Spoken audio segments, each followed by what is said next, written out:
Hello दोस्तों, मैं ध्वनि आज फिर आप सबका स्वागत करती हूँ मेरे YouTube channel Hindi horror diary पर।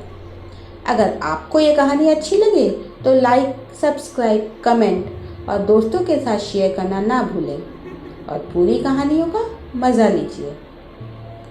ये सच्ची घटना निकुंज और उसके दोस्त के साथ घटी थी। मेरा नाम निकुंज है। मैं आज जो आपको कहानी सुनाने जा रहा हूँ वो सौराष्ट्र के एक ज़िले की है। वैसे तो मैं मुंबई का रहने वाला हूँ, पर जॉब के लिए मुझे सौराष्ट्र आना पड़ा। मुझे कंपनी का क्वार्टर मिलने में अभी 2 महीने का समय था, इसलिए मैं 2 महीने के लिए रेंट पर रहने लगा था।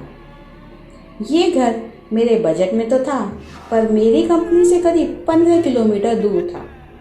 पर वहाँ पहुँचने का एक शॉर्टकट रास्ता भी था जो एक जंगल में से होकर गुजरता था। काफ़ी लोग दिन में इस रास्ते को यूज़ किया करते थे। मैं भी दिन में जाते समय यही रास्ता यूज़ करता था, पर रात को आते समय सिटी वाला लॉन्ग रूट पकड़ता था, क्योंकि जंगल वाला रास्ता सुनसान था। ऐसे में गाड़ी में पंचर या कुछ प्रॉब्लम पड़े तो कोई हेल्प का मिलना मुश्किल था। एक बार मुझे कंपनी में से निकलने में थोड़ा लेट हो गया और लगभग 1 बज गया था। मेरे साथ मेरा दोस्त दिलीप भी था और हम घर की ओर निकले तो दिलीप बोला, आज काफ़ी लेट हो गया है, क्यों ना शॉर्टकट वाला रास्ता पकड़े, 2 साथ हैं तो क्या डरना। मैं भी बहुत थका हुआ था, इसलिए दिलीप की बात मान ली और शॉर्टकट रास्ते के लिए जंगल वाले रूट पर चलना स्टार्ट करा। कुछ दूर आगे चल के ही हमने एक बारात जाती देखी। बारात में काफ़ी लोग थे और जंगल की रोड संकरी होने के कारण हमारा जाने का रास्ता ब्लॉक हो गया।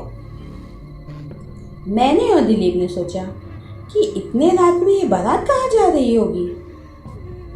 इस टाइम बारात को देखकर हमें थोड़ा शौक लगा और साथ में हमने यह भी देखा कि वहाँ पे डीजे वाला नहीं था, उसकी जगह शहनाई और ढोली थे। वह राजा भी किसी गाड़ी या घोड़े पे नहीं, पैदल चल रहा था। यहाँ तक कि बारातियों की ड्रेसिंग भी आउटडेटेड थी, जैसे कई साल पहले के टाइम की बारात जा रही हो। लेकिन इससे हमें क्या लेना देना, इसलिए मैंने हॉर्न मार के आगे निकलना चाहा। कुछ छोटे बच्चों ने हमारी बाइक को रोका और हमसे कुछ बोलने लगे, पर हमें उनकी बात समझ नहीं आ रही थी। उसमें से एक बच्चे ने दिलीप का हाथ कस के पकड़ लिया तो दिलीप ने गुस्से में आकर उस बच्चे को धक्का मार के हटाया, जिससे वो गिर गया और ज़ोर से चिल्ला के रोने लगा। उसकी आवाज़ सुनकर बारात में से कुछ बड़े लोग भी आ गए। वो लोग भी हमें गुस्से से कुछ बोलने लगे, पर उनकी बोली भी हमें समझ नहीं आई। बस उनके एक्सप्रेशन से ना पता चला कि वो हम पर गुस्सा थे। हम लोगों ने उन लोगों से हाथ जोड़कर माफ़ी मांग ली और वो लोग चले गए। हम भी जाने के लिए बाइक स्टार्ट करने लगे तो देखा कि हमारी बाइक स्टार्ट ही नहीं हो रही थी। बारात भी थोड़ी दूर चली गई। हम बाइक चालू करने की कोशिश कर ही रहे थे कि बारातियों में से रोने और चिल्लाने की आवाज़ आई।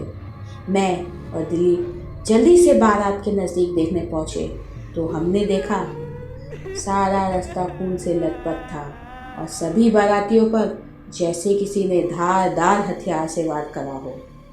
कुछ के शरीर के अंग कट के नीचे पड़े थे, सब तड़प रहे थे। हमें कुछ समझ नहीं आ रहा था। तभी उन लोगों में से 4 लोग खड़े हो गए और ज़ोर ज़ोर से हंसने लगे।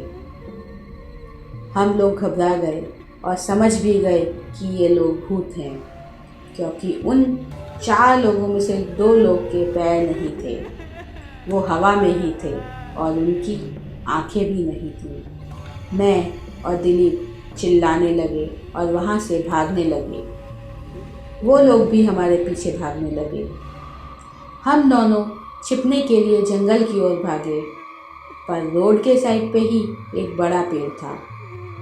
हम जल्दी से ऊपर चढ़ गए और भगवान का नाम लेने लगे। वो चारों भूत हमारे पेड़ के चारों ओर घूम रहे थे, पर ऊपर नहीं आ रहे थे। वो क्यों नहीं आ रहे थे वो हमें नहीं पता, बस हम रोते रोते भगवान का नाम ले रहे थे। थोड़ी देर में वो भूत गायब हो गए। हम फिर भी ऊपर ही बैठे रहे, क्योंकि हम बहुत ही डर गए थे।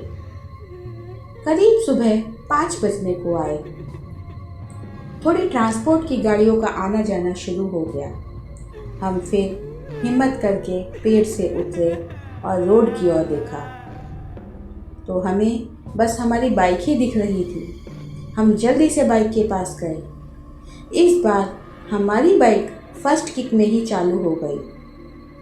हमने रोड भी चेक किया तो वहाँ पे भी कुछ नहीं था, ना खून ना कोई लाश, सब एकदम नॉर्मल। हम वहाँ से भाग गए तो घर पहुँचे। मेरा मकान मालिक वहाँ मॉर्निंग एक्सरसाइज कर रहा था। मैंने उनको रात की पूरी कहानी बताई तो उन्होंने मुझे बताया कि उस रोड को भूतिया रोड कहते हैं। कई लोगों ने उस जगह ऐसे किस्से सुने हैं।